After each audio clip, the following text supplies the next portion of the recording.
सुप्रभात प्यारे बच्चों। प्रिय मित्रों, प्रिय बच्चों, आज हम पढ़ने वाले हैं अर्थ की दृष्टि से वाक्य के भेद, जो कि कक्षा 9वीं के पाठ्यक्रम में मौजूद हैं। आज हम उन्हीं का यहाँ पर अध्ययन करेंगे अपने इस वीडियो में।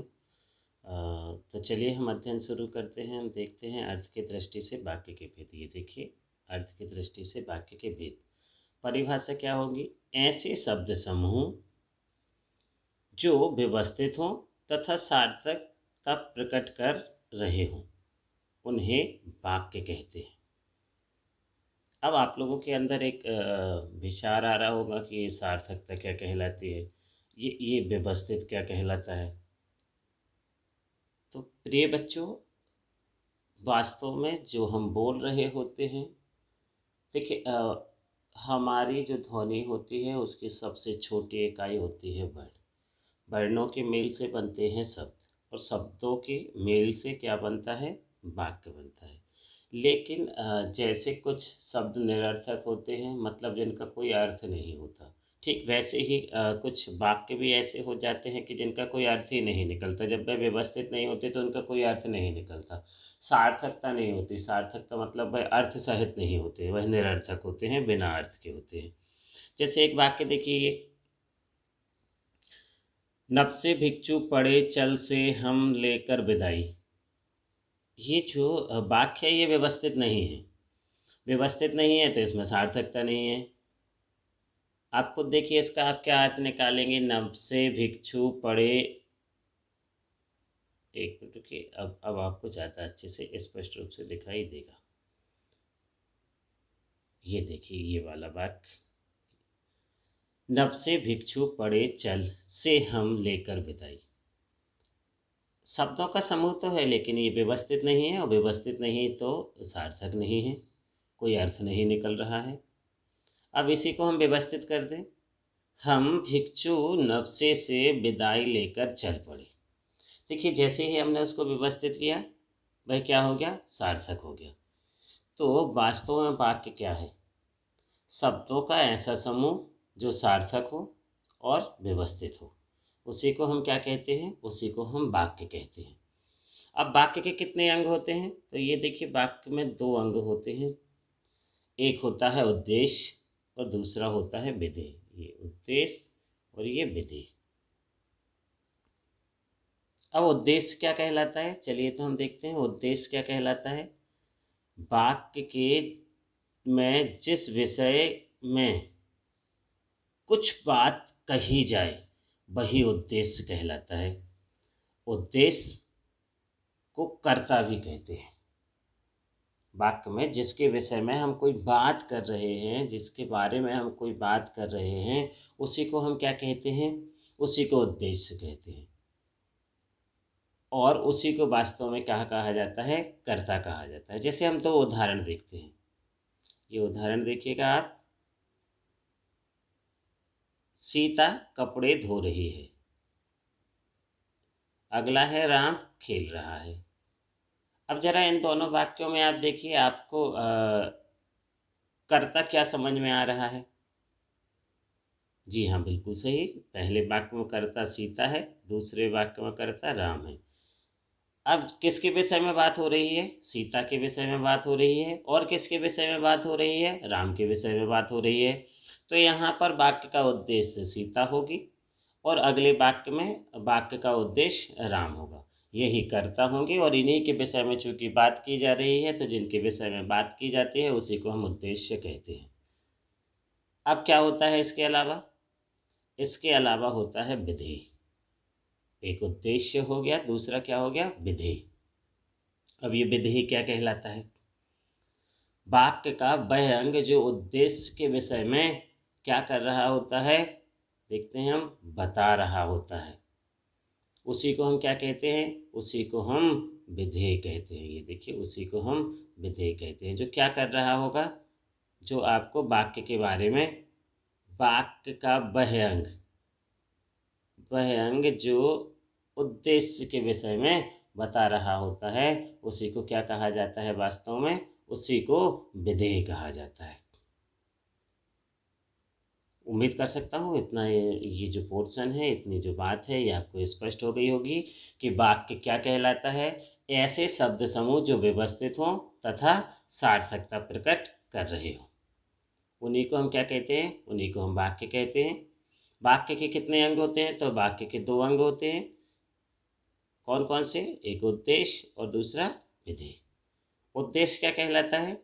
वाक्य में जिसके विषय में कुछ बात कही जा रही हो उसी को हम उद्देश्य कहते हैं, और उसी को हम कर्ता भी कहते हैं। जैसे उदाहरण में हमने देखा, सीता कपड़े धो रही है, यहाँ किसके विषय में बात हो रही थी? यहाँ सीता के विषय में बात हो रही है, तो यहाँ सीता उद्देश्य होगा। दूसरे में राम के विषय में बात हो रही है, तो राम क्या होगा? राम उद्देश्य होगा। अब विधेय क्या कहलाता है? वाक्य का वह अंग जो उद्देश्य के विषय में बता रहा होता है, उसी को हम क्या कहते हैं? उसी को हम विधेय कहते हैं। अब वाक्य वास्तव में होते कितने प्रकार के हैं? तो प्रिय मित्रों, प्रिय विद्यार्थियों, यहाँ पर जो वाक्य के भेद हैं उनको दो आधारों पर बांटा गया है। एक अर्थ की दृष्टि से वाक्य के भेद और दूसरा रचना की दृष्टि से वाक्य के भेद। अर्थ की दृष्टि से वाक्य के भेद कक्षा 9वीं के पाठ्यक्रम में मौजूद हैं, और रचना की दृष्टि से वाक्य के भेद कक्षा 10वीं के पाठ्यक्रम में मौजूद हैं। तो अभी हम पढ़ने वाले हैं कक्षा 9वीं अर्थ की दृष्टि से वाक्य के भेद। यहाँ हम अर्थ के आधार पर वाक्य और उसके भेदों को समझेंगे। अर्थ की दृष्टि से वाक्य क्या कहलाते हैं? चलिए हम परिभाषा देखते हैं कि ये अर्थ की दृष्टि से वाक्य कहलाते क्या है। अर्थ की दृष्टि से वाक्य, वाक्य का प्रयोग किसी न किसी उद्देश्य से होता है। हम वाक्य के माध्यम से अपने मनोभावों को, यहाँ पर बहुत अच्छे से ध्यान दीजिएगा आप, हाँ, यहाँ पर आप अपने मनोभावों को व्यक्त करते हैं। मनोभाव मतलब अपने मन की बातों को व्यक्त करते हैं। अब ये मन की बातों में हम क्या क्या व्यक्त करते हैं, जरा देखिए। कभी हम आज्ञा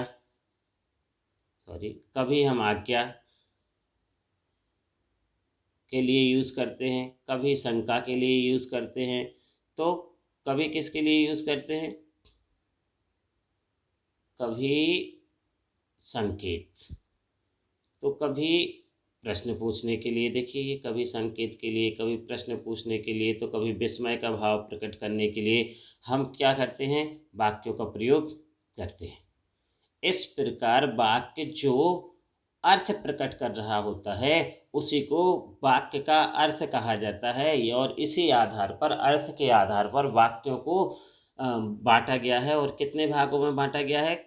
तो ये अर्थ के आधार पर वाक्यों को हमने जो व्याकरण में पढ़ा हुआ है या हम पढ़ते हैं, तो इसको हम कितने भागों में बांटते हैं? ये निम्नलिखित 8 भागों में बांटा गया है। कितने भागों में बांटा गया है बच्चों? निम्नलिखित 8 भागों में बांटा गया है। तो इसके 8 भेद होते हैं।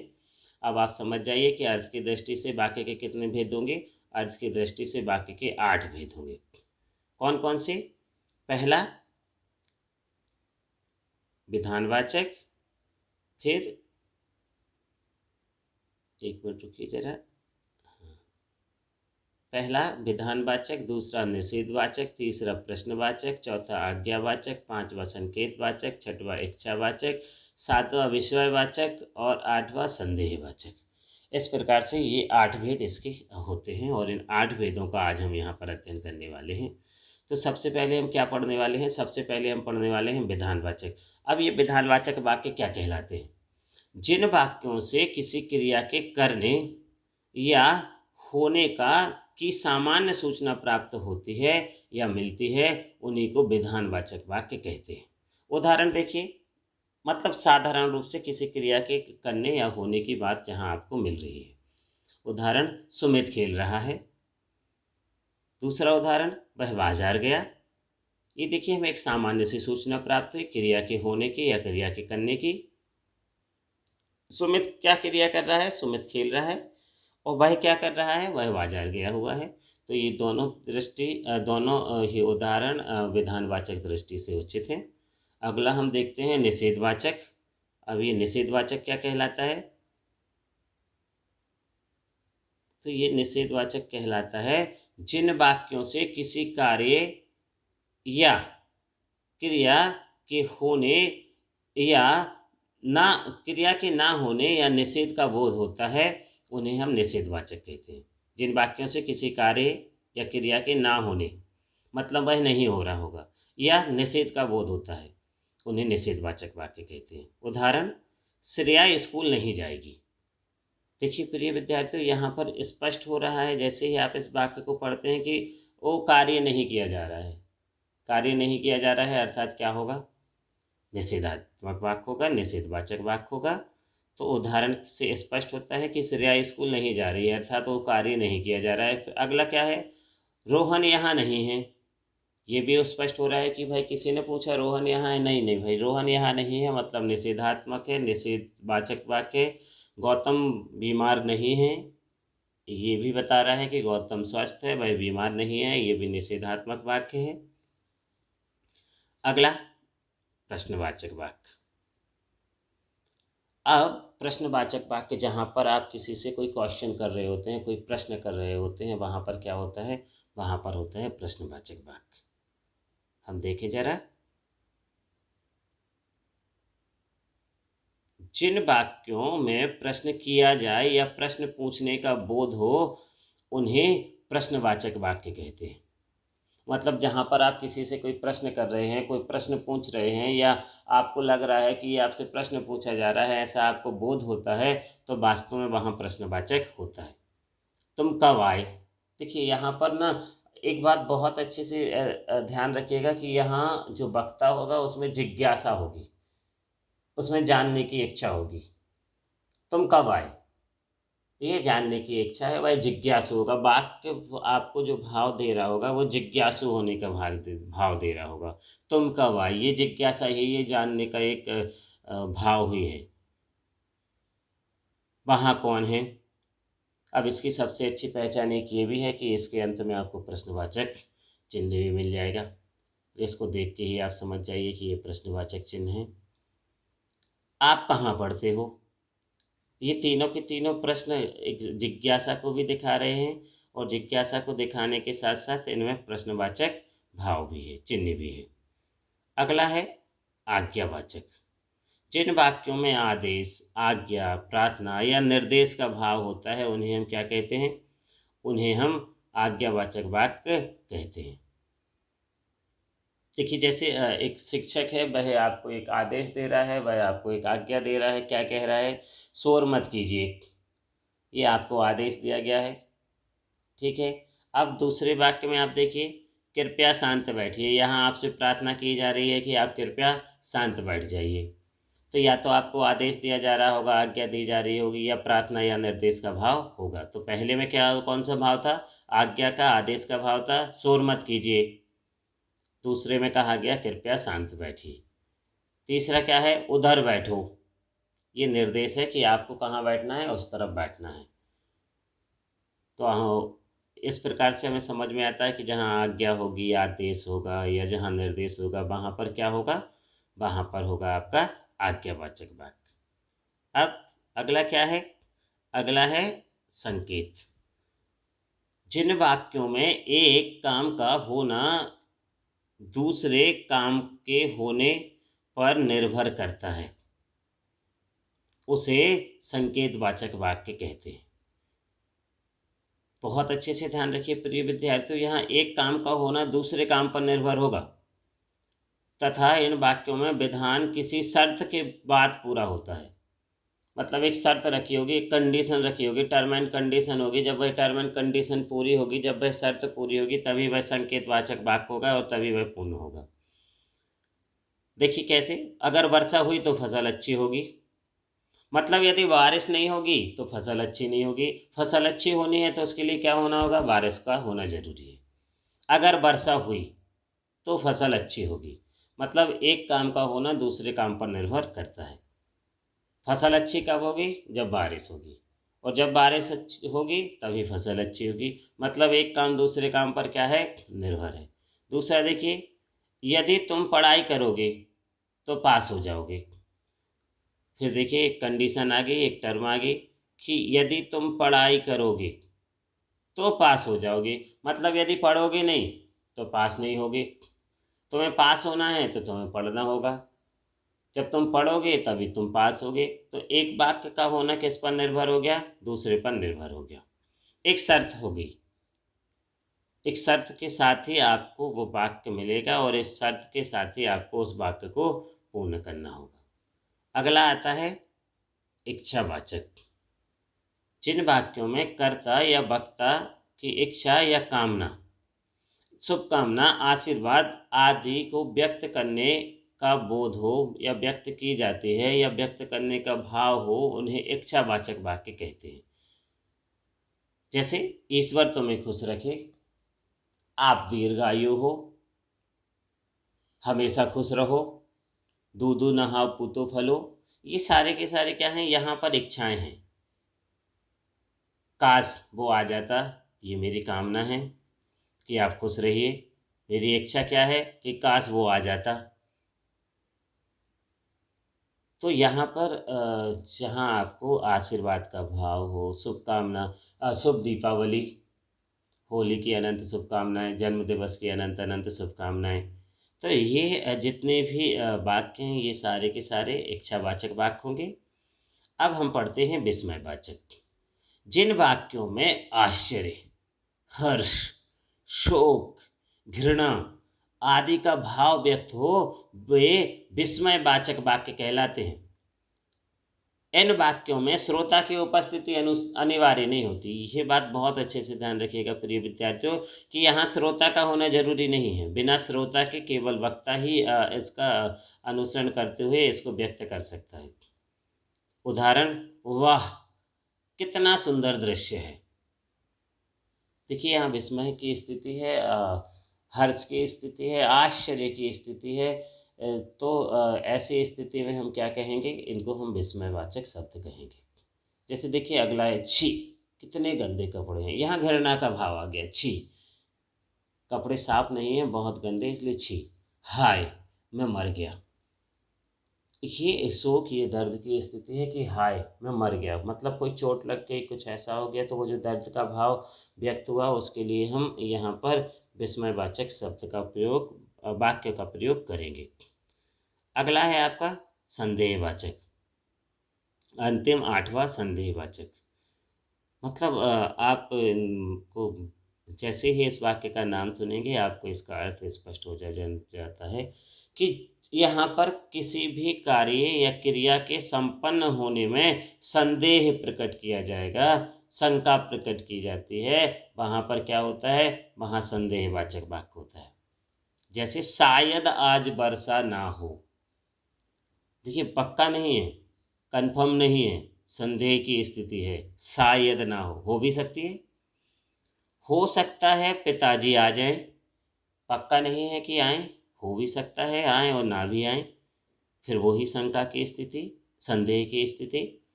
संभवतः वह चला गया हो। देखिए यहाँ पर भी शंका है, संदेह है, स्पष्ट नहीं है कि वो चला गया, संभवतः चला गया हो, ना भी गया हो। तो ऐसे वाक्य क्या होंगे? ऐसे वाक्य को हम संदेहवाचक वाक्य कहते हैं। अब हम एक उदाहरण लेते हैं, एक कॉमन उदाहरण, जिसमें हम सारे के सारे 8 के 8 प्रकार के भेदों को देखेंगे और आप इससे समझ जाएंगे कि आपको वाक्य परिवर्तन कैसे करना है, क्योंकि आपको वाक्य परिवर्तन के लिए भी आता है। एक उदाहरण के माध्यम से हम वाक्य परिवर्तन सीखते हैं। एक ही उदाहरण है, भारत कक्षा 10वीं में पढ़ता है। ये विधानवाचक शब्द वाक्य है। अब इस विधानवाचक वाक्य से हम बाकी निषेध, प्रश्नवाचक, आज्ञावाचक, संकेतवाचक, इच्छावाचक, विस्मयवाचक और संदेहवाचक के रूप में परिवर्तित करेंगे। तो भारत कक्षा 10वीं में पढ़ता है, ये विधानवाचक है। अब इसको हमें निषेधवाचक बनाना है। हम कैसे बनाएंगे? भारत कक्षा 10वीं में नहीं पढ़ता है। भारत कक्षा 10वीं में नहीं पढ़ता है, आपने नहीं का प्रयोग कर दिया, वही निषेधवाचक हो गया। अब प्रश्नवाचक कैसे बनाएं? तो हमारे पास वाक्य क्या था? भारत कक्षा 10वीं में पढ़ता है। अब हमें प्रश्नवाचक बनाना है। हम प्रश्न पूछे, क्या भारत कक्षा 10वीं में पढ़ता है? क्या भारत कक्षा 10वीं में पढ़ता है? देखिए आपने क्या लगाया, प्रश्नवाचक में वह बदल गया। अगला आज्ञावाचक, भारत तुम कक्षा 10वीं में पढ़ो। यहाँ मैंने आदेश दिया, मैंने आज्ञा दिया कि भारत तुम कक्षा 10वीं में पढ़ो। अब संकेतवाचक, यदि अनुमति मिलती तो भारत कक्षा 10वीं में पढ़ता। देखिए अब यहाँ संकेत दिया जा रहा है, यहाँ फिर वो एक शर्त रखी जा रही है कि यदि अनुमति मिलती तो भारत कक्षा 10वीं में पढ़े। अनुमति ही नहीं मिलेगी तो वह कक्षा 10वीं में नहीं पढ़ेगा। अगला इच्छावाचक, काश भारत कक्षा 10वीं में पढ़ता। ये मेरी इच्छा है, काश भारत कक्षा 10वीं में पढ़ता। अगला विस्मयवाचक, अरे भारत कक्षा 10वीं में पढ़ता है। देखिए विस्मय की स्थिति, मतलब हमें विश्वास ही नहीं हो रहा है, हम आश्चर्य में पड़ गए, अरे भारत कक्षा 10वीं में पढ़ता है, तो यहाँ विस्मयवाचक होगा। अगला संदेहवाचक, शायद भारत कक्षा 10वीं में पढ़ता है, मतलब कंफर्म नहीं है, संभवतः शायद भारत कहाँ पढ़ता है, कक्षा 10वीं में पढ़ता है। प्रिय विद्यार्थियों देखिए एक ही वाक्य था, एक ही वाक्य को हमने बाकी वाक्यों में परिवर्तित कर लिया, मतलब वाक्यों का परिवर्तन बहुत जटिल नहीं है। आप यदि एक बार बहुत अच्छे से इसका अध्ययन कर लेते हैं तो आपसे ये वाक्य बड़ी ही आसानी से, बड़ी सरलता से बन जाएंगे। धन्यवाद प्रिय विद्यार्थियों, अपने इस चैनल से जुड़े रहिए और इसको एक नई ऊंचाइयों तक लेकर चलिए, ऐसी मैं आपसे कामना करता हूँ। हाँ, किसी भी प्रकार का कोई डाउट हो तो आप मुझे कमेंट बॉक्स में कमेंट कर अपनी शंका का समाधान पा सकते हैं। धन्यवाद।